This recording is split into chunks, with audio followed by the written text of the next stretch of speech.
الله أكبر اللهم بارك لنا في شهر رمضان وأعنا فيه على الصيام وقراءة القرآن. Bismillahirrahmanirrahim. Assalamualaikum warahmatullahi wabarakatuh. Alhamdulillahirabbil alamin, wassalatu wassalamu ala asrafil anbiya'i wal mursalin wa ala alihi wa sahbihi ajma'in. Amma ba'd. Badan Kemakmuran Masjid Al-A'la Kampung Cok Masjid mengumumkan kepada jamaah bahawa jumlah tabungan amal pada malam ke-8 Ramadan berjumlah Rp1.265.000, Rp1.265.000, sehingga total tabungan amal sejak malam pertama hingga malam ke-8 Ramadan adalah berjumlah Rp10.985.000, Rp10.985.000.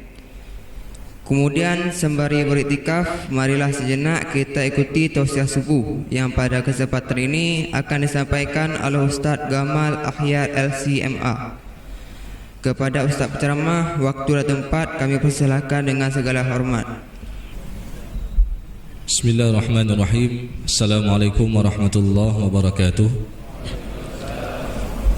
Alhamdulillah alladzi bi ni'matihi tatimmus shalihat wa bi fadlihi tatanazzalul barakat wal khairat wa bi taufiqihi tatahaqqaqul maqasid wal ghayat. Asyhadu an la ilaha illallah wa asyhadu anna Muhammadar Rasulullah. Allahumma salli wa sallim ala sayyidina Muhammad wa ala alihi wa sahbihi ajma'in. Amma ba'du. Kaum muslimin dan kaum muslimat, orang tua kami, guru-guru kami yang dimuliakan oleh Allah Subhanahu wa taala.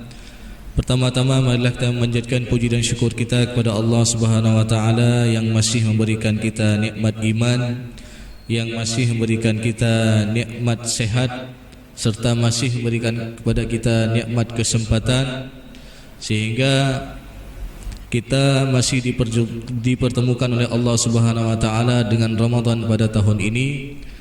Dan tentu saja sudah sepatutnya kita bersyukur kepada Allah dengan meningkatkan ketakwaan kita, yaitu dengan melaksanakan segala perintah Allah dan menjauhi segala larangan-larangannya.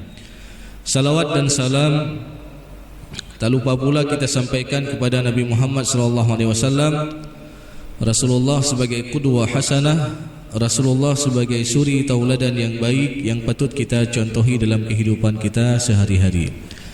Bapak Ibu yang dimuliakan oleh Allah Subhanahu wa taala, tentu saja kita semua ingin menjadi orang-orang yang pintar. Kita semua ingin menjadi orang-orang yang cerdas. Lalu siapa itu orang-orang yang pintar? Siapa itu orang-orang yang cerdas? Mungkin ketika kita tanya itu, pertanyaan demikian, sebagian orang akan menjawab bahwasanya orang pintar itu adalah orang yang juara di kelasnya. Orang yang pintar itu adalah orang yang meraih IPK 4 di perkuliahannya. Ataupun orang yang pintar itu adalah orang yang memiliki IQ yang tinggi. Jadi jemaah yang dimuliakan oleh Allah Subhanahu wa taala, tentu saja kalau kita definisikan dengan definisi yang kita sebutkan tadi, tentu ini tidak adil. Karena kadang-kadang Allah Subhanahu wa taala menciptakan kita dalam kondisi IQ yang biasa-biasa saja. Lalu apakah kita tidak bisa meraih derajat orang-orang yang pintar? Apakah kita tidak bisa meraih derajat orang-orang yang cerdas? Dan Rasulullah SAW di dalam hadisnya mengatakan bahwasanya semua kita bisa meraih derajat orang-orang yang pintar asalkan kita mau saja. Dan harus memenuhi dua buah syarat, di mana Rasulullah SAW mengatakan al-kayyisu man dana nafsahu wa amila lima ba'dal maut. Orang yang pintar itu, kata Rasulullah, orang yang cerdas itu adalah orang yang mau melakukan muhasabah terhadap dirinya, orang yang mau melakukan evaluasi terhadap dirinya setelah dia mengetahui kekurangan-kekurangannya, setelah dia mengetahui kesalahan-kesalahannya, wa amila lima ba'dal maut, dia beramal soleh untuk hari setelah kematian, dia beramal soleh untuk hari yang kekal abadi, dan dia beramal soleh untuk hari yang tiada manfaat harta dan juga anak-anaknya melainkan amal kebaikan yang pernah dia bina selama dia hidup di dunia. Maka jemaah yang muliakan oleh Allah Subhanahu wa taala, jikalau kita melihat dahulu para sahabat Rasulullah SAW, mereka sangat senang dengan datangnya bulan suci Ramadan, karena mereka mengetahui ada keutamaan-keutamaan yang mereka bisa raih, yang mana keutamaan itu tidak terdapat di bulan-bulan yang lain, dan keutamaan itu hanya ada di bulan suci Ramadan. Dan salah satu keutamanya adalah keutamaan ampunan daripada Allah Subhanahu wa taala terhadap dosa-dosa kita yang telah lalu. Maka jemaah yang muliakan oleh Allah Subhanahu wa taala, setidaknya ada 3 buah hadis Rasulullah SAW, yang mana dalam 3 hadis tersebut ada keutamaan-keutamaan dari setiap amal yang kita lakukan di bulan suci Ramadan. Adapun yang pertama, Rasulullah SAW bersabda, yang mana hadis ini sering kita dengar. Qala Rasulullah SAW, man sama Ramadana imanan wahtisaban ghufira lahu ma taqaddama min dhanbi. Barang siapa yang berpuasa di bulan suci Ramadan dengan penuh keimanan kepada Allah Subhanahu wa taala, wahtisaban, dan dia juga mau melakukan muhasabah terhadap amal puasanya. Jadi berpuasa tidak hanya menahan lapar dan dahaga saja. Kita berpuasa, seluruh anggota tubuh kita ikut berpuasa. Lisan kita ikut berpuasa daripada berkata dusta ataupun mengunjing orang lain. Pendengaran kita juga ikut berpuasa daripada mendengar hal-hal yang sia-sia. Mata kita ikut berpuasa daripada melihat yang diharamkan oleh Allah Subhanahu wa taala. Tangan kita juga ikut berpuasa daripada mengambil hak orang lain ataupun menyakiti orang lain. Maka ini yang dikatakan dengan puasa anggota tubuh, puasa yang sebenarnya. Maka jikalau kita mau melakukan muhasabah terhadap amal kita dan juga kita merenungkan, mungkin ada di antara kita yang telah melewati 20 kali Ramadan. Ada di antara kita yang telah merasakan 30 kali Ramadan, 40 kali Ramadan, 50 kali Ramadan. Dan coba kita tanya dalam diri pribadi kita masing-masing, sudahkah dari Ramadan-Ramadan yang telah kita lalui tersebut mampu meningkatkan ketakwaan kita kepada Allah Subhanahu wa taala setiap tahunnya? Sudahkah dari Ramadan-Ramadan yang telah kita lalui itu mampu meningkatkan keimanan kita kepada Allah setiap tahunnya? Atau jangan-jangan Ramadan hanya ritual begitu saja? Begitu Ramadan kita beribadah, selesai Ramadan selesai pula ibadah kita. Na'udzubillah min dzalik. Maka coba kita lakukan perbaikan, muhasabah terhadap diri kita. Karena ketika kita mau melakukan muhasabah terhadap amal kita, ini menjadi asbab apa? Ghufira lahu ma taqaddama min dzambi. Diampuni dosa-dosa kita yang telah lalu. Maka ini jemaah yang muliakan oleh Allah Subhanahu wa taala. Kedua, dalam riwayat yang lain Rasulullah SAW mengatakan bahwasanya man qama ramadhana imanan wahtisaban ghufira lahu ma taqaddama min dzambi. Dengan redaksi yang sama, tapi terdapat perbedaan. Yang pertama shoma, yang kedua qama. Itu barang siapa yang menghidupkan malam-malam di bulan suci Ramadan dengan salat tarawihnya, dengan bacaan Al-Qur'annya, dengan salat tahajudnya dan lain sebagainya. Man qama ramadhana, syaratnya sama, imanan wahtisaban, dengan penuh keimanan kepada Allah Subhanahu wa taala, wahtisaban, dan dia juga mau melakukan muhasabah terhadap amalnya, amalan malamnya. Bagaimana salat tarawihnya? Apakah salatnya itu mampu mempengaruhi terhadap diri pribadinya? Sudahkah salat yang kita lakukan itu mampu mencegah daripada perbuatan keji dan mungkar? Karena tujuan daripada salat apa? Wa aqimis salah innas salata tanha 'anil fahsya'i wal munkar. Maka jemaah yang muliakan oleh Allah Subhanahu wa taala, kalau ada orang yang salat tapi dia masih melakukan perbuatan keji dan mungkar, maka ini ada masalah dengan salatnya. Maka coba kita perbaiki. Boleh jadi selama ini salat kita mungkin tidak khusyuk.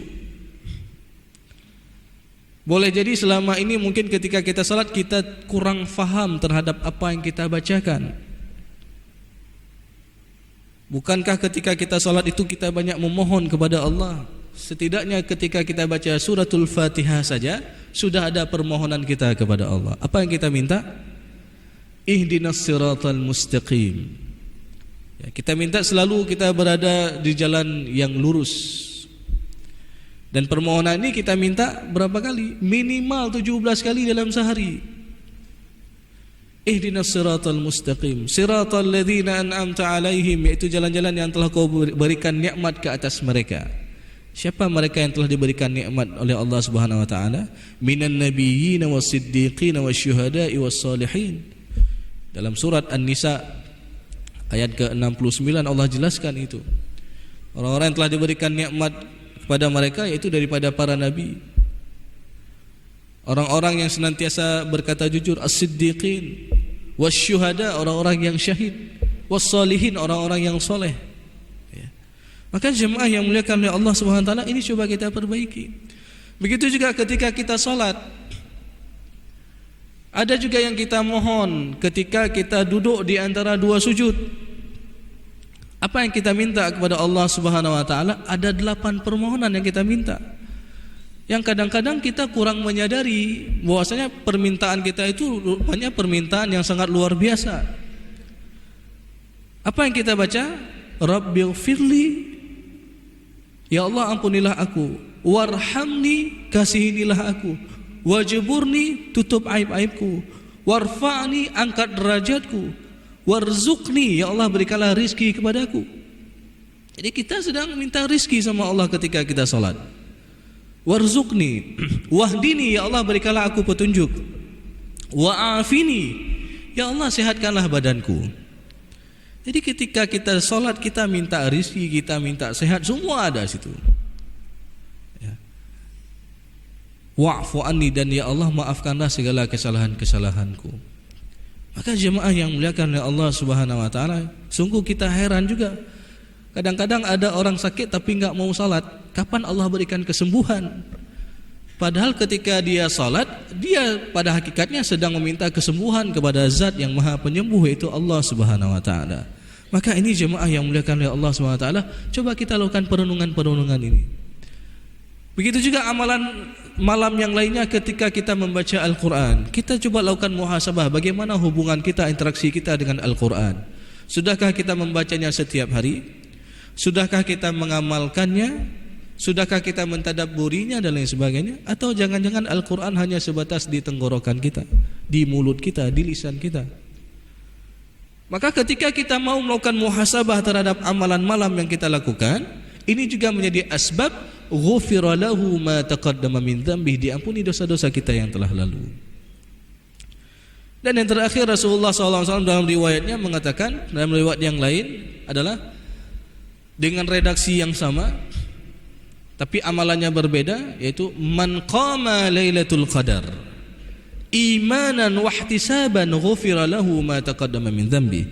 Itu barang siapa yang menghidupkan malam Lailatul Qadar dengan penuh keimanan kepada Allah, wahtisaban, dan dia juga mau melakukan muhasabah terhadap amalnya, sehingga menjadi asbab diampuni dosa-dosanya yang telah lalu.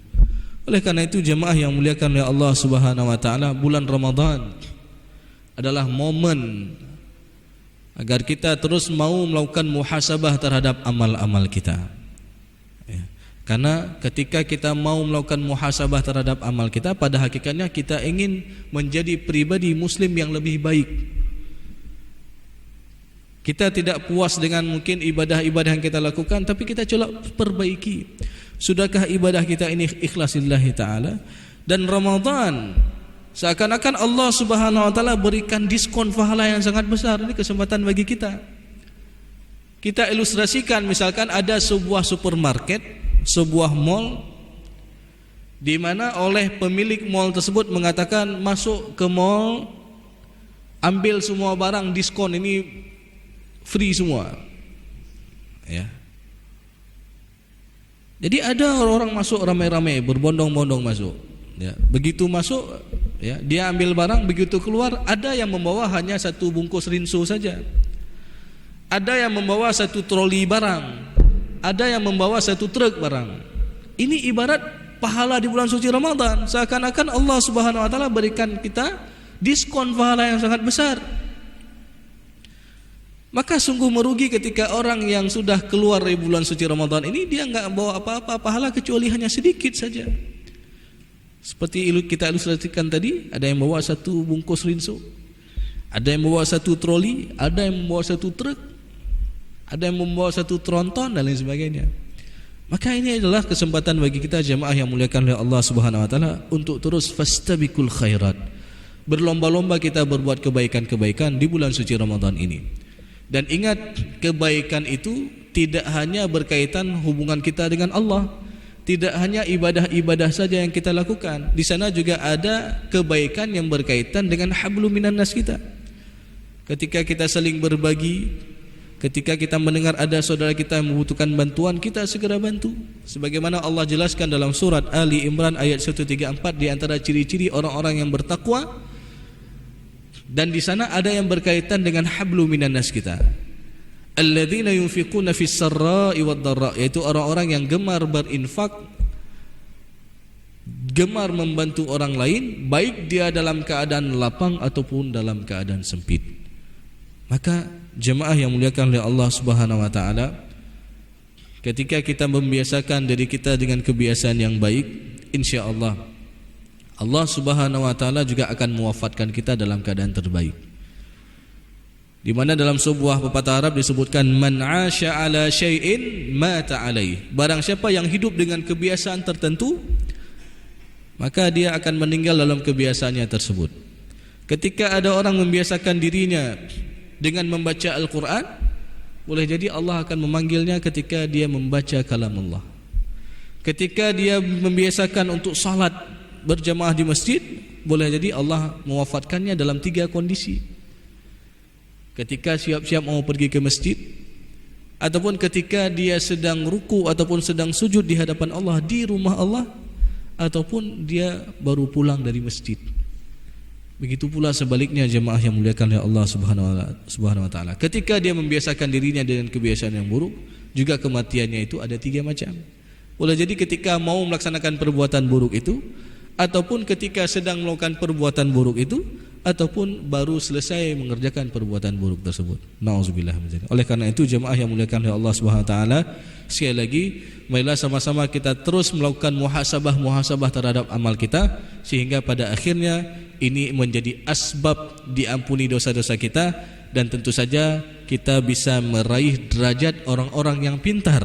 Kita bisa meraih derajat orang-orang yang cerdas, sebagaimana Rasulullah katakan tadi, bahwasanya orang-orang pintar itu adalah man dana nafsahu wa amila lima ba'dal maut, yaitu orang yang mau melakukan muhasabah terhadap dirinya, orang yang mau melakukan perbaikan terhadap dirinya setelah dia ketahui kekurangan-kekurangannya, setelah dia mengetahui kesalahan-kesalahannya, dia beristighfar kepada Allah, wa amila lima ba'dal maut, dan dia melakukan investasi untuk hari setelah kematian. Mudah-mudahan kita semua bisa termasuk daripada golongan orang-orang yang cerdas yang disebutkan oleh Rasulullah SAW. Amin ya rabbal alamin. Mungkin ini saja yang dapat saya sampaikan. Mudah-mudahan bisa menjadi bahan renungan kita bersama. Lebih dan kurang saya mohon maaf. Aqulu qawli hadza wa astaghfirullah li wa lakum wa lisal mu'minin. Wassalamualaikum warahmatullahi wabarakatuh.